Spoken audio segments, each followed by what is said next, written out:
दोस्तों नमस्कार। Colonel Ajay CO Ajay astro money group first global astro finance digital channel से आपसे मुखातिब होता हूं। आज इस एपिसोड में हम स्टील के आयात और निर्यात के ऊपर चर्चा करेंगे और स्टील की तेजी मंदी के ऊपर भी विश्लेषण देने का प्रयास करेंगे। दोस्तों, कहा जाता है कि स्टील एक बहुत मिस्टीरियस या रहस्यमय मेटल है और इसके अंदर लोहे का काम करना वाला लोहे का दिल रखना पड़ता है और उसके अंदर सटीक विश्लेषण अग्रिम अनुमान मिलता है तो इसके दोबारा हो सकते हैं। दोस्तों, स्टील के ऊपर हम लगातार अपडेट आपको विश्लेषण पिछले कई सालों से दे रहे हैं जो काफ़ी हद तक सही साबित हुए हैं। तेज़ी आने के बाद तेज़ी के अंदर व्यापारी स्टील में फंस जाता है और उसके बाद में मंदी आती है तो उसको परेशानी होती है, क्योंकि स्टील का व्यापार कैश का बाजार है और इसमें तेज़ी और मंदी का सटीक विश्लेषण व्यापार को नेक्स्ट लेवल तक पहुँचा देता है। दोस्तों, हमने आपको स्टील के अंदर अधिकतर जो अपडेट दिए हैं अग्रिम, वो सही साबित हुए हैं। लगातार मंदी के बाद स्ट्रॉन्ग बाउंस बैक के हमारा अग्रिम अनुमान, आप हमारा पिछला शो देखें लगभग एक हफ्ते पहले का, उसमें हमने कहा था कि स्टील निर्णायक मोड़ पर और अब हो सकता है मजबूती। उसके बाद स्टील में तेजी आई। दोस्तों, अब आगे क्या संभावनाएं बन रही हैं उसके ऊपर चर्चा करेंगे। साथ साथ भारत के स्टील आयात के ऊपर भी चर्चा करेंगे जो लगभग 8 महीने के उच्चतम स्तर पर देखा जा रहा है। जानिए पूरी रिपोर्ट विस्तार से, और यदि चैनल पसंद आए तो लाइक कीजिएगा, शेयर कीजिएगा। दोस्तों, वित्त वर्ष यानी फाइनेंशियल ईयर 2024-25 में भारत के चीन से स्टील का आयात रिकॉर्ड स्तर पर पहुंच गया है। पहले 8 महीने में यानी अप्रैल से दिसंबर के बीच देखें तो चीन से भारत को तैयार स्टील आयात का रिकॉर्ड स्तर देखने को मिला है, जिसमें 1.96 मिलियन मैट्रिक टन का आयात होने के समाचार मिल रहे हैं। यदि हम ईयर ऑन ईयर की बात करें तो ये 22.8% की वृद्धि दिखा रहा है। कुल मिलाकर स्टील आयात 26.6% बढ़कर 8 साल के उच्चतम स्तर पर पहुंचने के समाचार मिल रहे हैं। चीन, जापान और दक्षिण कोरिया से कुल आयात 79 यानी 79% हिस्सा रख रहे हैं और इस जबरदस्त आयात से भारत की छोटी स्टील मिलों को प्रभावित होने के भी समाचार मिल रहे हैं। भारत की छोटी स्टील मिलों, क्योंकि इंपोर्ट होने के बाद में स्टील के भावों से उनको कंपटीशन करना पड़ता है और उसमें उन्होंने कुछ ऑपरेशनल कटौती करने पे भी मजबूर होना पड़ता है।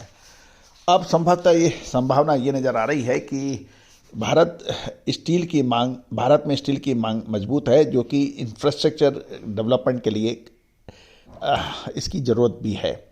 और भारत से स्टील का निर्यात लगभग 8 साल के निचले स्तर पर है, जबकि आयात 8 साल के ऊपरी स्तर पर है।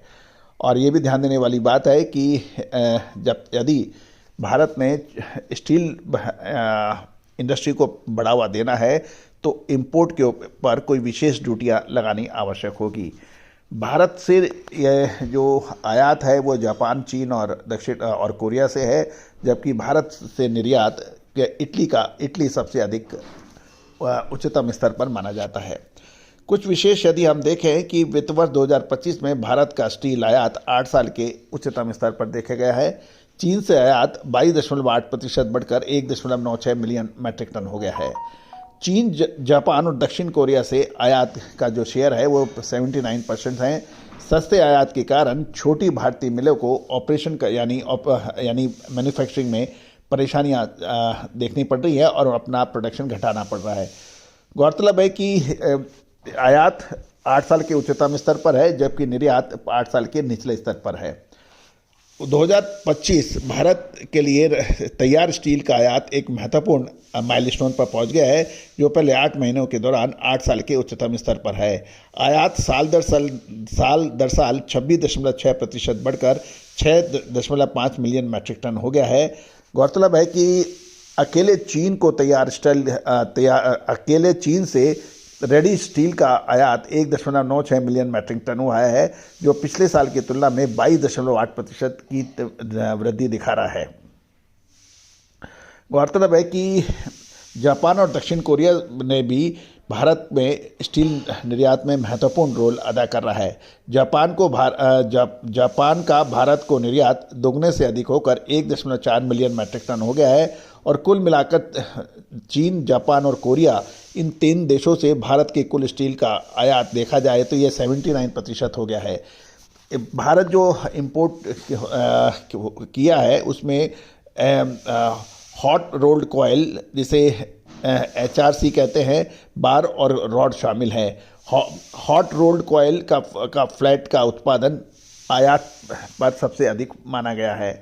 गौरतलब है कि स्टील का आयात और रिक्वायरमेंट इंफ्रास्ट्रक्चर को मजबूत बनाने और भारत की विकास के लिए ये काफ़ी महत्वपूर्ण माना जा रहा है।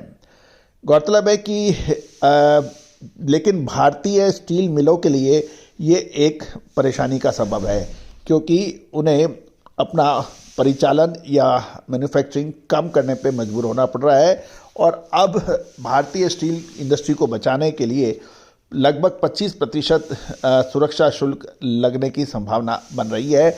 ऐसा डिमांड कुछ भारतीय स्टील कंपनियां कर रही हैं।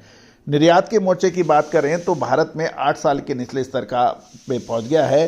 भारत से आयात, गौरतलब है कि इटली इसमें सबसे अधिक है और ब्रिटेन और बेल्जियम के अंदर भी इसकी सप्लाई यानी भारत का निर्यात होता है।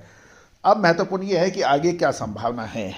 दोस्तों, स्टील के अंदर तेज़ी की संभावना बन रही है, विशेष ध्यान रखें। लेकिन ये तेज़ी कब तक रहेगी, इसके लिए विशेष रिसर्च रिपोर्ट के लिए आप संपर्क कर सकते हैं। दोस्तों, यदि आप स्टील के मैन्युफैक्चरर हैं, स्टॉकिस्ट हैं, होलसेलर हैं, तो हमारी अग्रिम विशेष रिसर्च रिपोर्ट आपको फ़ायदा दिला सकती है। All the very best, good luck, happy trading.